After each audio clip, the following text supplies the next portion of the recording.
اب اگلا سوال دیکھتے ہیں۔ اگلا سوال ہے کہ ہماری مسجد میں جمعہ کے دن مؤذن صاحب بالکل پیچھے آ کر اذان دیتے ہیں، کیا ایسا کرنا ضروری ہے؟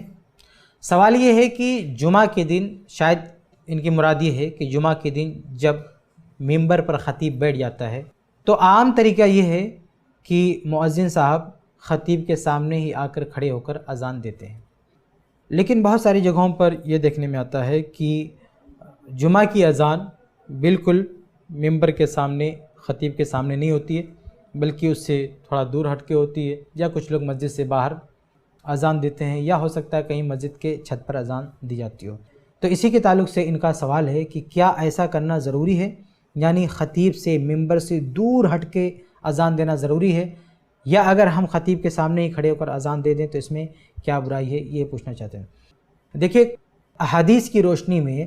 اذان کا جو طریقہ ملتا ہے وہ مسجد کے اوپر چھت پر ہے، یعنی مسجد سے باہر ہے، کیونکہ اذان کا جو مقصد ہے وہ دور دراز علاقوں تک آواز پہنچانا ہے، نماز کے وقت کی اطلاع دینا ہے۔ اس لیے عام جو طریقہ ہے اذان کا وہ یہی ہے کہ مسجد کے چھت پر یا مسجد کے باہر دور ہٹ کے اذان دی جائے تاکہ دور دراز تک آواز پہنچے۔ لیکن جمعہ کا مسئلہ تھوڑا الگ ہے۔ جمعہ میں لوگ جمع ہو جاتے ہیں اور خطیب سامنے ہوتا ہے، اس وقت جو ہے اذان کہنی ہوتی ہے، اور خاص طور سے احادیث میں بڑی تاکید ہے کہ اذان سے پہلے ہی سارے لوگ مسجد میں پہنچ جائیں، کیونکہ جب ممبر پر خطیب کھڑا ہو جاتا ہے تو رجسٹر بند ہو جاتا ہے۔ تو جمعہ کے لیے جو اذان ہوتی ہے اس کی نوعیت ذرا الگ ہوتی ہے، لوگ وہاں پہ جمع ہو چکے ہوتے ہیں، ان کو جمع ہو جانا چاہیے، اس کی نوعیت تھوڑا الگ ہوتی ہے۔ بلکہ آپ دیکھیں عیدین کی نوعیت تو بالکل ہی الگ ہوتی ہے، اس لیے عیدین میں تو اذان ہے ہی نہیں، اقامت بھی نہیں ہے۔ عید کی نماز میں نہ اذان ہے نہ اقامت ہے، کیوں؟ وہاں اذان نہیں ہے، اقامت کیوں نہیں ہے؟ اس لیے کہ عید کی نماز اتنی اہم نماز ہے کہ اس نماز کے لیے آپ کو بتانا پڑے، یہ بڑی عجیب بات ہے۔ وہ اتنی اہم نماز ہے کہ اس نماز کے لیے اکٹھا ہونے کے لیے آپ کو اطلاع دینے کی ضرورت نہ ہو، یعنی شریعت نے آپ کو یہ میسج دیا ہے کہ عید کی نماز کا جو وقت ہے اس میں بغیر اطلاع کے، بغیر پکار کے، بغیر اذان کے آپ پہنچ جائیں۔ اور عید کے بعد جمعہ کی نماز کا مسئلہ آتا ہے، یہاں بھی بڑی تاکید کی گئی ہے کہ خطیب ممبر پر کھڑا ہو، اس سے پہلے سب کے سب لوگ پہنچ جائیں۔ تو عام نمازوں سے یہ نماز ذرا ہٹ کر ہے جمعہ کی نماز، اس لیے جمعہ کی نماز کی جو اذان ہے اس کی نوعیت بھی ذرا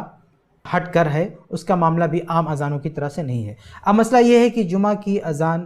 آدمی کہاں سے دے گا؟ دیکھیے، اللہ کے نبی صلی اللہ علیہ وسلم کے دور میں، ابو بکر صدیق رضی اللہ عنہ کے دور میں، عمر فاروق رضی اللہ عنہ کے دور میں جمعہ کے لیے صرف ایک ہی اذان ہوتی تھی، اس پہ سب کا اتفاق ہے۔ اب وہ اذان کہاں پہ ہوتی تھی، اس بارے میں خصوصی طور پر جو حدیثیں ہمارے سامنے ہیں اس میں تھوڑا سا اختلاف ہے۔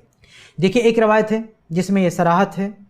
کہ جمعہ کے دن جو اذان ہوتی تھی وہ دروازے کے پاس سے ہوتی تھی، لیکن وہ روایت ضعیف ہے، اس میں محمد بن اسحاق ہیں، مدلس ہیں، ان سے روایت کرتے ہیں، وہ روایت صحیح نہیں ہے۔ البتہ ایک دوسری روایت ہے جس کی سند صحیح ہے، المعجم الکبیر طبرانی کی روایت ہے، اس میں یہ ہے کہ اللہ کے نبی صلی اللہ علیہ وسلم کے دور میں، ابو بکر صدیق رضی اللہ عنہ کے دور میں اور عمر فاروق رضی اللہ عنہ کے دور میں ممبر کے سامنے یعنی خطیب کے سامنے جمعہ کی اذان ہوتی تھی، اس کی سند صحیح ہے۔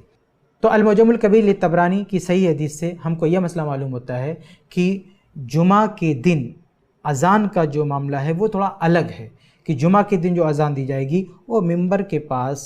خطیب کے سامنے ہی سے اذان دی جائے گی، یہ حدیث سے ثابت ہے۔ اس لیے جو لوگ کہتے ہیں کہ دور ہٹ کر اذان دینا چاہیے، وہ عام اذانوں پر ان کا قیاس ہو سکتا ہے، لیکن ان کے پاس کوئی مضبوط دلیل نہیں۔ جو ایک روایت پیش کی جاتی ہے جس میں باب کا لفظ ہے، دروازے کا لفظ ہے، وہ روایت ضعیف ہے۔ اس لیے یہ کہنا کہ جمعہ کے دن دور ہٹ کے اذان دینا ضروری ہے، یعنی ممبر کے پاس اذان نہیں دیں گے بلکہ باہر جا کے نکل کے اذان دیں گے، یہ اس بات کو پابند کرنا، اس کو ضروری قرار دینا، یہ درست نہیں ہے، بلکہ حدیث سے تو باقاعدہ ملتا ہے صحیح حدیث سے کہ خطیب کے سامنے اذان دی جائے۔ لیکن سب سے اہم بات یہ ہے کہ یہ ساری بحث اس وقت ہے جب مسجد میں مائک نہ ہو، لاؤڈ اسپیکر سسٹم نہ ہو، لیکن آج دنیا بدل گئی ہے، آج کا ماحول الگ ہو گیا ہے، اس لیے آج اذان آپ کہیں سے بھی دیں، خطیب کے سامنے سے دیں یا پیچھے ہٹ کر دیں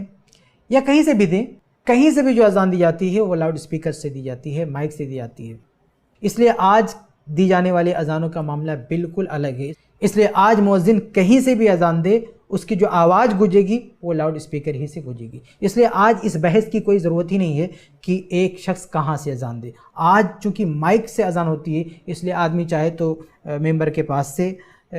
اذان دے، چاہے تو پیچھے ہٹ کے اذان دے، یا کسی گوشے سے اذان دے، مسجد کے چھت پر جا کے اذان دے، کہیں سے بھی اذان دے تو کوئی مسئلہ نہیں ہے، کیونکہ اصل جو آواز جا رہی ہے وہ لاؤڈ اسپیکر سے جا رہی ہے۔ اس لیے آج کسی بھی مسجد میں کوئی بھی مؤذن کہیں سے بھی اذان دے، اس میں کوئی مسئلہ نہیں ہونا چاہیے۔ جب لاؤڈ اسپیکر نہیں ہے، ایسے ہی اذان دینا ہے، تو یہ مسئلہ ہو سکتا ہے کہ کہاں سے اذان دے، اور اس بارے میں جو حدیثیں ہیں اس کی وضاحت میں آپ کے سامنے کر چکا ہوں۔ لیکن جب آج لاؤڈ اسپیکر موجود ہے، اس لیے میرے بھائیو آج کے دور میں یہ بحث کرنا کہ وہاں اذان دے گا یا پیچھے ہٹ کے اذان دے گا، یہ بڑی عجیب بات ہے۔ بلکہ بعض اہل علم نے تو اس کو بدعت قرار دے دیا کہ آج کے دور میں اگر کوئی لاؤڈ اسپیکر ہی سے اذان دیتا ہے، وہ امام کے سامنے کھڑا ہو کے اذان دیتا ہے، یہ بدعت ہے۔ اس لیے لوگوں نے یہ کہا کہ اس بدعت سے بچنے کے لیے کہا کہ تھوڑا پیچھے ہو جاؤ۔ اس لیے کچھ مسجدوں میں آپ دیکھیں گے کہ مؤذن جو اذان دیتا ہے وہ خطیب کے سامنے سے نہیں، بلکہ اسی مسجد میں تھوڑا 3-4 صف پیچھے کھڑا ہو کے اذان دیتا ہے، اور یہ سمجھتا ہے کہ ہم سنت پر عمل کر رہے ہیں، جبکہ ذخیرہ احادیث میں کوئی موضوع اور من گھڑت حدیث بھی آپ کو نہیں ملے گی جس میں یہ ہو کہ 2-4 صف پیچھے کھڑے ہو کے کوئی اذان دے۔ ایک روایت جو ملتی بھی ہے ضعیف حدیث ہے، وہ تو مسجد کے دروازے کی بات ہے، وہاں جا کے کوئی اذان دے، بلکہ بعض علماء نے لکھا ہے کہ مسجد کے چھت سے اذان دے۔ تو مسجد کے چھت پہ جا کے کوئی اذان دیتا ہے یا دروازے پہ اذان دیتا ہے تو اس کو کسی نہ کسی طرح سے حدیث سے جوڑا جا سکتا ہے، چاہے حدیث صحیح یا ضعیف ہو۔ لیکن یہ کہ ممبر کو چھوڑ کر 10 قدم پیچھے ہو جائیں، 2-3 سب پیچھے ہو جا کے اذان دے، یہ تو وہ طریقہ ہے جو کسی جھوٹی حدیث میں بھی نہیں آیا ہوا، کسی من گھڑت حدیث میں بھی نہیں آیا ہوا کہ تھوڑا سا پیچھے ہٹ کر آپ اذان دیں۔ یہ پتہ نہیں کہاں سے لوگوں نے اس کو ایجاد کر لیا ہے۔ اور عجیب بات یہ ہے کہ ان دونوں حالتوں میں اذان لاؤڈ اسپیکر ہی سے ہوتی ہے۔ تو ایک مؤذن جو لاؤڈ اسپیکر سے اذان دیتا ہے وہ خطیب کے سامنے سے اذان دے یا 10 قدم پیچھے سے اذان دے، کیا فرق پڑنے والا اس سے؟ کوئی فرق پڑنے والا نہیں ہے۔ اس لیے آج کے دور میں اس پہ بحث کرنے کی ضرورت نہیں ہے، کہیں سے بھی مؤذن کو سہولت ہو وہاں سے وہ اذان دے سکتا ہے، کوئی مسئلہ نہیں ہے۔ لیکن اس بارے میں اگر آپ حدیث کی بات کریں تو سب سے صحیح حدیث جو ہمارے سامنے ہے وہ المعجم الکبیر لطبرانی کی روایت ہے، جس میں یہ آیا ہے کہ اللہ کے نبی صلی اللہ علیہ وسلم کے دور میں اور ابو بکر صدیق رضی اللہ عنہ کے دور میں اور عمر فاروق رضی اللہ عنہ کے دور میں خطیب کے سامنے سے، ممبر کے سامنے سے اذان ہوتی تھی۔ اس لیے اگر خطیب کے سامنے، ممبر کے سامنے سے اذان دی جائے تو یہ زیادہ بہتر ہے، کم از کم میری معلومات میں یہی بات ہے۔ لیکن اس کے ساتھ میں یہ کہوں گا کہ آج چونکہ لاؤڈ اسپیکر سے اذان ہوتی ہے، اس لیے اس معاملے میں سختی نہیں ہونی چاہیے۔ کوئی بھی مؤذن کہیں سے بھی اذان دے، کوئی مسئلہ نہیں ہے۔ انشاءاللہ امید ہے کہ آپ کو جواب مل گیا ہوگا۔